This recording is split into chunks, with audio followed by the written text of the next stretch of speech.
17 अक्टूबर 2019 Payeer flight का एक विमान अलास्का से उड़ान भरने की तैयारी कर रहा था। प्लेन में 42 पैसेंजर सवार थे। दूसरी तरफ ग्राउंड क्रू प्लेन के टेक ऑफ से पहले प्लेन का इंस्पेक्शन कर रहे थे। तभी उन्हें लैंडिंग व्हील में एक अनूठी चीज दिखाई दी। पूरा टायर तो बिल्कुल सही था, पर एक जगह थोड़ा सा घिसा हुआ था। उन्हें यह कोई बड़ी बात नहीं लगी और इंस्पेक्शन खत्म करके प्लेन को टेक ऑफ करने की इजाजत दे दी गई। दोनों ही पायलट काफी अनुभवी थे। इसके अलावा एक फ्लाइट अटेंडेंट भी था, यानी कुल 42 लोग प्लेन में सवार हो गए। फ्लाइट 2 घंटे का सफर करने के बाद लैंडिंग के लिए तैयार हो गया।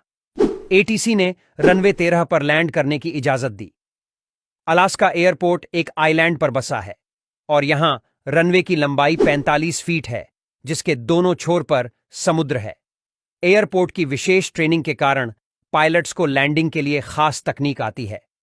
फ्लाइट 3396 रनवे 13 से अलाइन होने लगा। जैसे ही प्लेन रनवे के नजदीक पहुंचा, हवा का रुख बदलने लगा। रनवे की सीमित लंबाई में लैंडिंग में हवा की भूमिका अहम होती है। यदि हवा पीछे से बहती है तो प्लेन को रुकने में मुश्किलें आ सकती हैं।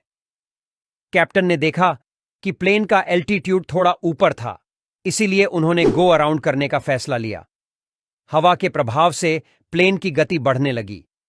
पायलट ने दूसरी बार रनवे 13 से लैंड करने की कोशिश की।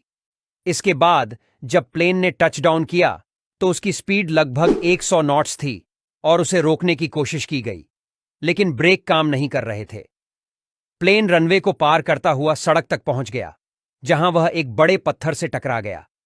इसमें 2 लोगों की मौत हो गई, जबकि बाकी यात्री सुरक्षित बच गए। जांचकर्ताओं ने पाया कि बाएं साइड के पहिए का एक टायर अंदर की ओर था और दूसरा बाहर की ओर, जिसमें बाहरी पहिए का बाहरी हिस्सा पूरी तरह से घिसा हुआ था। यह समस्या एंटी स्किड सिस्टम में गड़बड़ी के कारण हुई।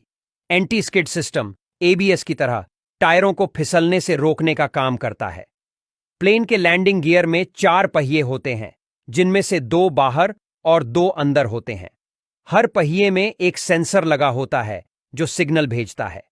जांच में यह पता चला कि 2.5 साल पहले मेंटेनेंस के दौरान बाहरी पहिए के वायर को इनर बोर्ड से और अंदर के पहियों को आउटर बोर्ड से जोड़ा गया था।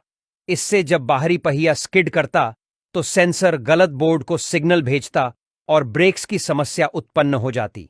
यही कारण था कि फ्लाइट 3396 ने लैंडिंग के बाद रफ्तार पकड़ ली और ब्रेक के बावजूद रुकने में असफल हो गया।